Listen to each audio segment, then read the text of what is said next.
I was 5 years old when I first understood that my sister Bethany hated me, not disliked, not found annoying, actual hatred. It was a strange realization for a child, my small heart crumbling as I realized someone who shares your blood could look at you with such cold detachment. Bethany was 10 years older than me, already a teenager when I was still learning to tie my shoes. You'd think having such an age gap would make her protective of me, maybe even maternal. However, she didn't. She resented me from day one, even though I had tried for years to understand why. My earliest memories are stained with her hostility. My parents, Victor and Eleanor, both worked long hours, him at the university where he taught, her at the law firm downtown. They often left Bethany in charge of watching me. Just for a few hours, they'd say, kissing me while I swallowed back tears. As soon as their car pulled out of the driveway, Bethany's fake smile would drop. "Time for bed, Olivia," she'd say, even if it was only 6 p.m. "But it's still light outside," I'd protest weakly. "Doesn't matter. Go to your room," she'd march me upstairs, push me into my bedroom, and then came the sound I still hear in my nightmares, the distinct click of the lock. My room would transform from a safe haven into a prison cell. Bethany had convinced my parents to keep the outside lock for my safety when I was a toddler. Now it was her weapon.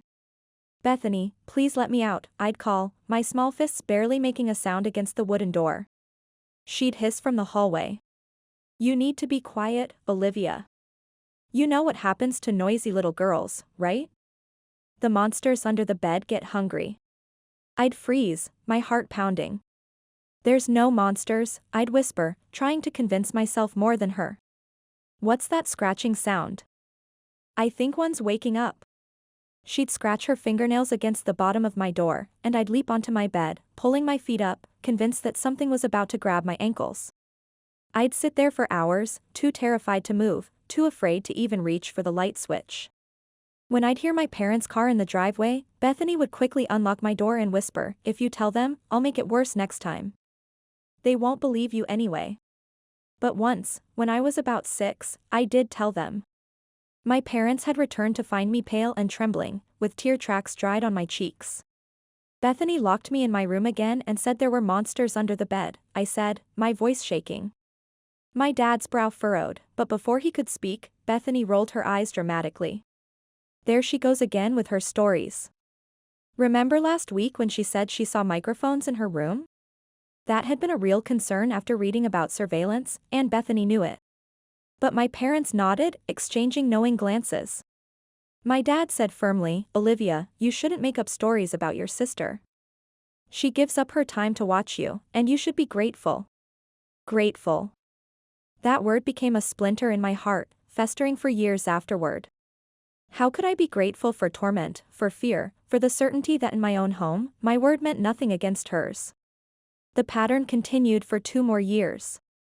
Bethany babysitting me, locked away, and the psychological torment growing more elaborate. Sometimes she'd whisper about hidden cameras watching my every move. Other times she'd describe devices that could hear everything I said when the lights went out. When Bethany graduated high school and announced she was going to college in Michigan, 5 states away, I pretended to be sad for my parents' sake. But inside, I felt a balloon of relief expanding in my chest. Freedom. Safety. The possibility of a normal childhood. The day she left, I watched from the window as my parents hugged her in the driveway. When the car finally disappeared down the street, I walked to my room and searched every corner for the devices she'd convinced me were there. But nothing was found.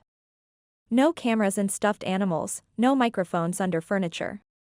The only monster had driven away, and I had 4 whole years before I'd have to see her again. Those years were the best of my childhood.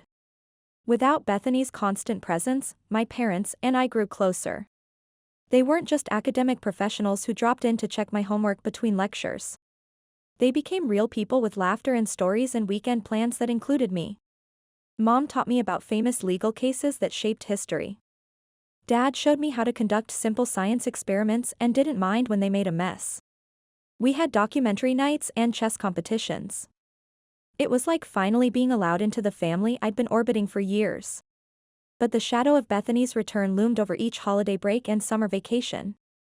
She'd arrive with designer bags and stories about her sophisticated college life, bringing expensive gifts for our parents, a first edition signed biography for Dad, an antique law book for Mom.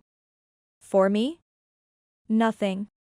Not even a bookmark or a pencil from her university bookstore. The first time it happened at Christmas when I was 9, I couldn't hide my hurt as I watched Mom and Dad unwrap their presents while my hands remained empty. "Where's Olivia's gift?" Mom asked, noticing my expression. Bethany waved dismissively. She wouldn't appreciate anything intellectual. "I'll get her a children's science kit on the way home if it's that big a deal." But she never did. And the next holiday it was the same pattern, and the next. Eventually, I stopped expecting anything and learned to immerse myself in my studies when she visited. My high school was a refuge from the family drama.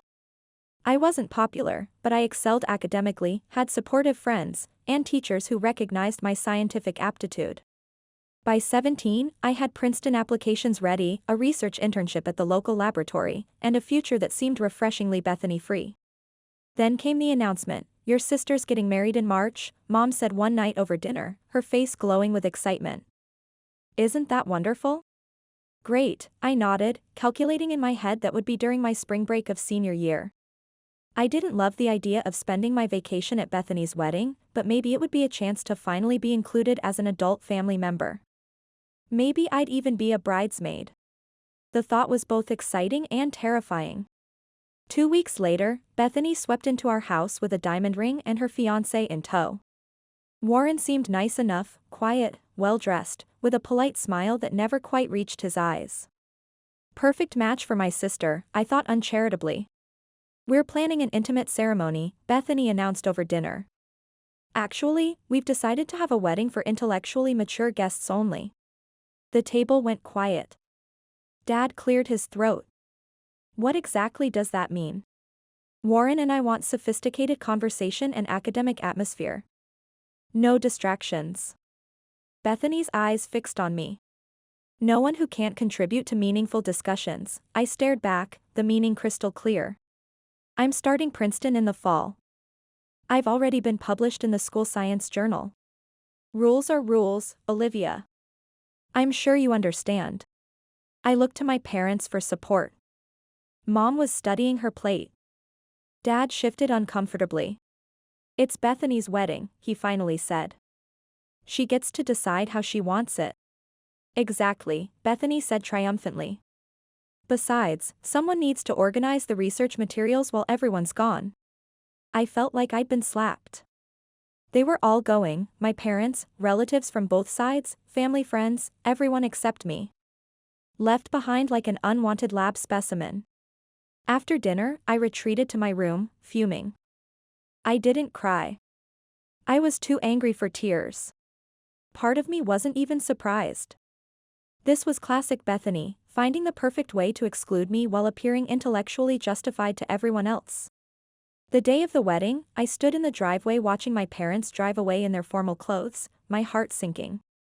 For the next 8 hours, I wandered the empty house, reading research papers and tried not to think about what was going on in the wedding hall. That evening, when my parents returned, they were full of stories, the elegant decorations, the sophisticated vows, the gourmet food.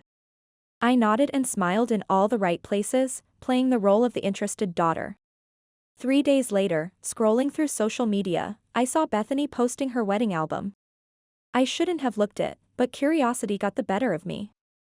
There, in the family photos, stood my cousin Violet, grinning in a tasteful blue dress. Violet, who was exactly 2 months younger than me. I zoomed in on the photo, my stomach clenching. But no, it was definitely Violet. My hand shook as I dialed her number. "Oh," she said casually. "Bethany said the intellectual maturity thing was just a guideline, not a strict rule. Didn't you know?" I hung up without responding. The betrayal burned in my throat. It wasn't about having intellectually stimulating conversations. It was about excluding me specifically. And everyone, including my parents, had gone along with it. That moment changed something fundamental in me. I stopped trying to earn Bethany's approval or my parents' understanding. I focused on graduating, securing research scholarships, and planning my escape to Princeton. The next time I saw Bethany was at Thanksgiving, 6 months later. I was freshly 18 and heading to Princeton in January. She made small talk about married life, and I responded with polite disinterest. The elephant in the room, her wedding deception, went unmentioned. My college years flew by. I studied biochemistry, made friends who knew nothing about my family dynamics, and gradually built a life that was entirely my own. I came home for major holidays but kept my visits brief. Bethany appeared intermittently, usually when she wanted to showcase her success to our parents. Then came the baby announcements, first Caleb, then Hunter, and finally Liam. 3 boys in 6 years. Bethany quit her real estate job to become a full-time mom, and suddenly our parents' house became her unofficial childcare center. I had earned my doctorate by then and landed a position at a biotech firm. My house was 40 minutes from my parents but light years from the chaos that now defined their home. Every time I visited, there was evidence of my nephew's destruction, damaged books, broken antiques, crayon on artwork. I tried to time my visits for when Bethany and her children weren't there, but sometimes our paths crossed. The boys would run wild, screaming and throwing things, while Bethany scrolled through Instagram, posting perfectly filtered family photos. When I suggested they use indoor voices or not touch Dad's rare manuscripts, Bethany would snap, "Don't tell my gifted children what to do." So I didn't. Instead, I started avoiding family gatherings altogether, until the phone calls began. "Olivia, dear, could you come over tomorrow?" Mom's voice had that particular tone, exhausted but trying to sound calm. "We could use some help reorganizing." Bethany just picked up the boys. The first time I went without complaint. I spent 4 hours helping my parents restore order. The second time I gritted my teeth but still went. The third time something in me snapped.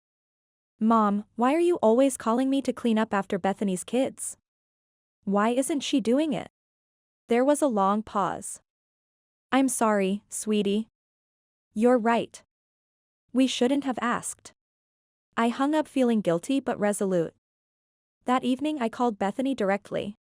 "You need to stop treating Mom and Dad's house like your personal childcare center," I said without preamble. "Dad is 70 with high blood pressure. Mom's arthritis is getting worse. They shouldn't be cleaning up after your kids." "Mind your own business, Olivia," she replied coldly. "This is between me and them. They're my parents too, and you're taking advantage of them. I'm raising 3 gifted children. What would you know about that?" Her voice dripped with condescension. "Your research doesn't talk back. Don't stick your PhD where it doesn't belong." The line went dead. I called my parents immediately after hanging up with Bethany. My hands were shaking with anger, but my voice was steady. "Mom, Dad, I want you to stop babysitting for Bethany unless she agrees to clean up after her kids. Those boys are completely out of control, and Bethany doesn't lift a finger." There was a long silence. Then Dad cleared his throat. "We'll talk to her." I wasn't sure they would, but a week later I got a furious call from Bethany. "What the hell did you say to Mom and Dad?" she demanded, her voice shrill. "They told me I can't bring the kids over unless I clean up afterward." "Good," I said simply. "You had no right to turn them against me. Who's going to watch my kids now?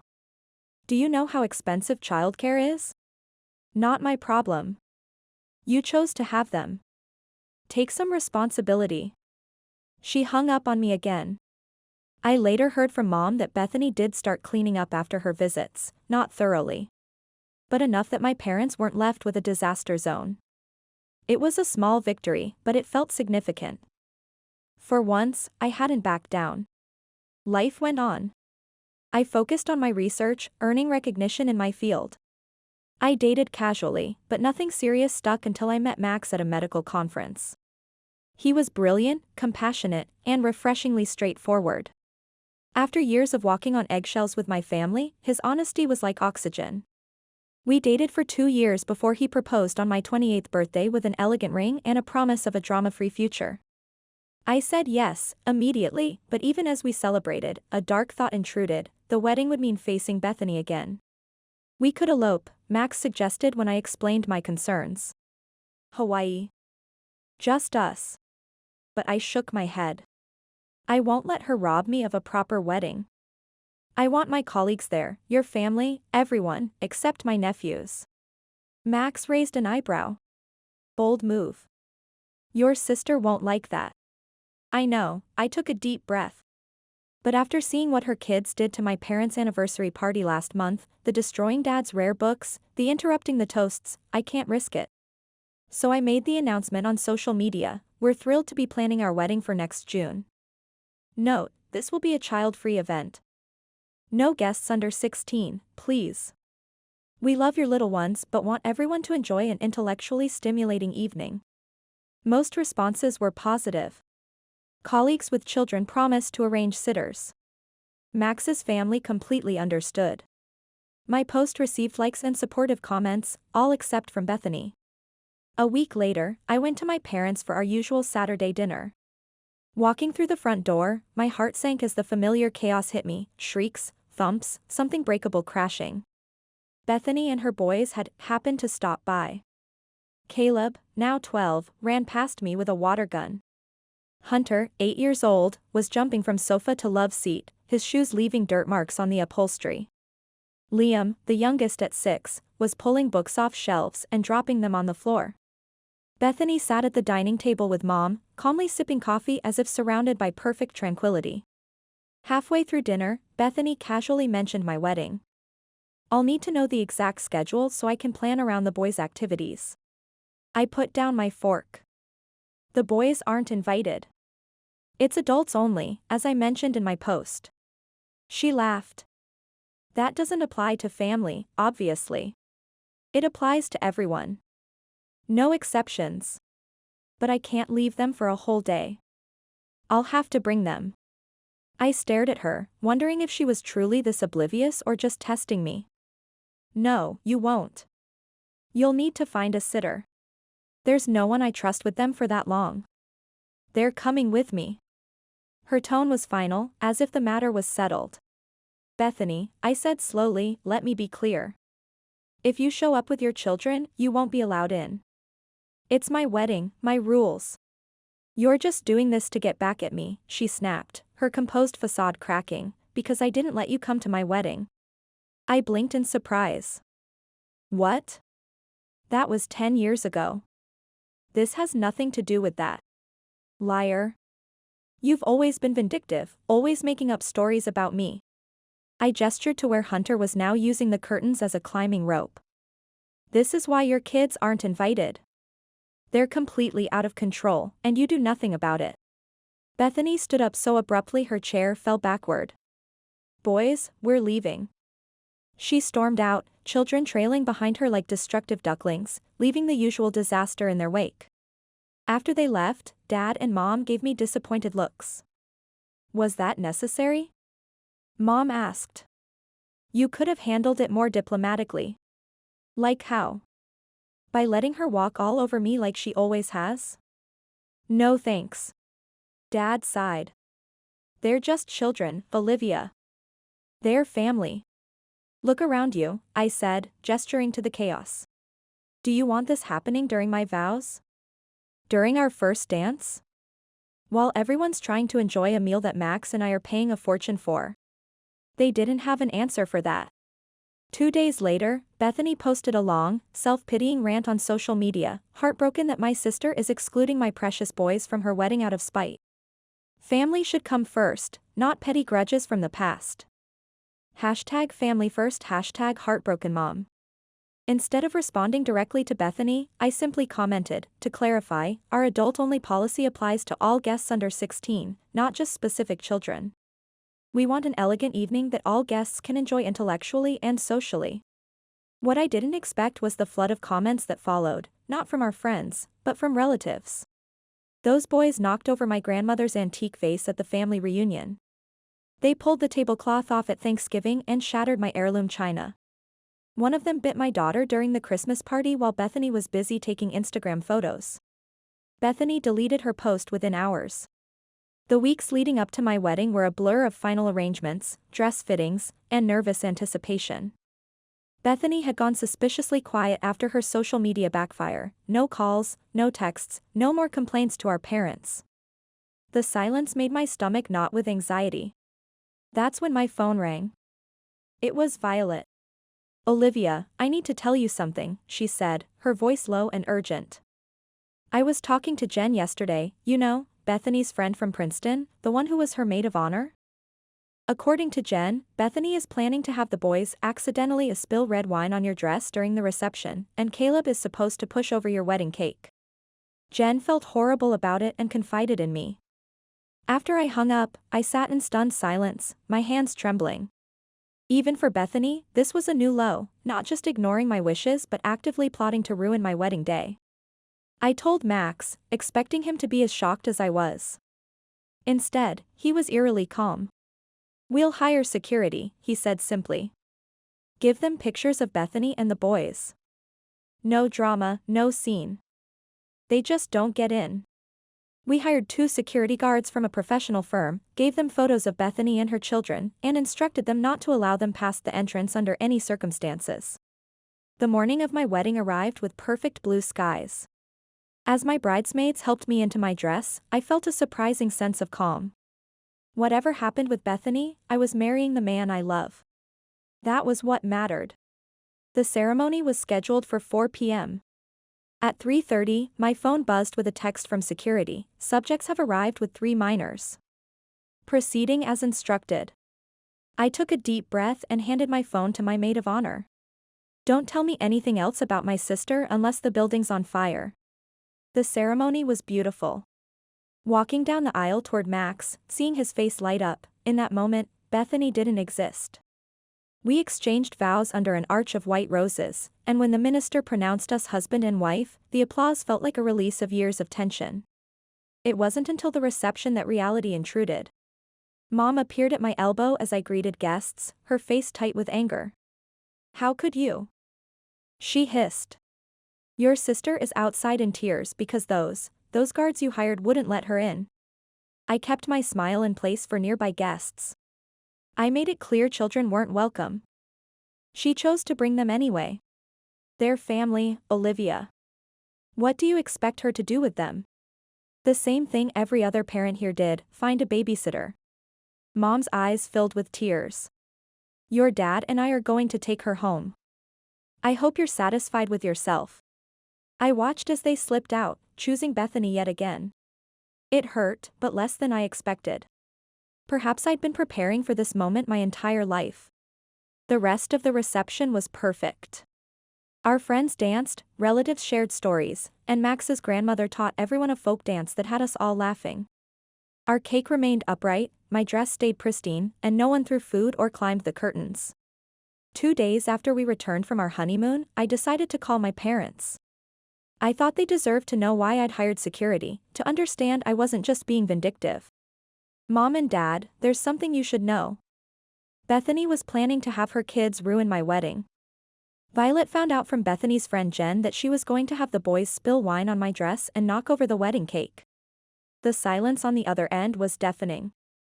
Then Mom's voice, cold and dismissive, "Olivia, I can't believe you're still fabricating stories about Bethany after all these years." "I'm not making it up," I protested, my heart racing. Violet heard it directly from Jen. "Why would I lie about this?" Dad sighed heavily. "You've always had quite an imagination, Olivia. Always seeing the worst in your sister. This has gone too far." I closed my eyes, transported back to childhood, Bethany locking me in my dark room, whispering about hidden cameras, then calling me delusional when I told our parents. "I didn't make it up," I said quietly. "Violet can confirm it." "Violet has always taken your side," Dad dismissed. "Bethany was very hurt by your actions." I said back to them, "I've been hurt by hers my entire life, but that doesn't seem to matter to any of you." The line went silent for a moment. "We should discuss this in person," he finally said. "I don't think so, Dad. I'm done explaining myself. I love you both, but I won't apologize for protecting my wedding day from Bethany's spite." "So that's it? You're just cutting us off?" I sighed. "No, I'm setting boundaries. When you're ready to see me as an equal member of this family, not just Bethany's troublesome little sister who needs to fall in line, I'll be here." That was 6 months ago. Since then, silence. I hear updates through Violet. Bethany still dumps her children on my parents regularly. The boys are still destructive, still disrespectful. My parents are increasingly exhausted, dealing with health issues that make keeping up with 3 unruly children nearly impossible. But they won't set boundaries with Bethany, and I won't pretend everything is okay.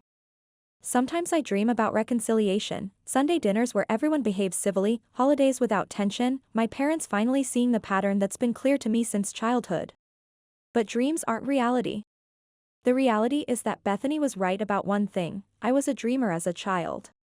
I dreamed of a sister who would protect me instead of terrorize me, parents who would believe me instead of dismiss me, a family where love didn't come with conditions. Now I dream of different things, the family Max and I might create someday, one where no child feels less valued than another, where words like fair and respect aren't just empty concepts.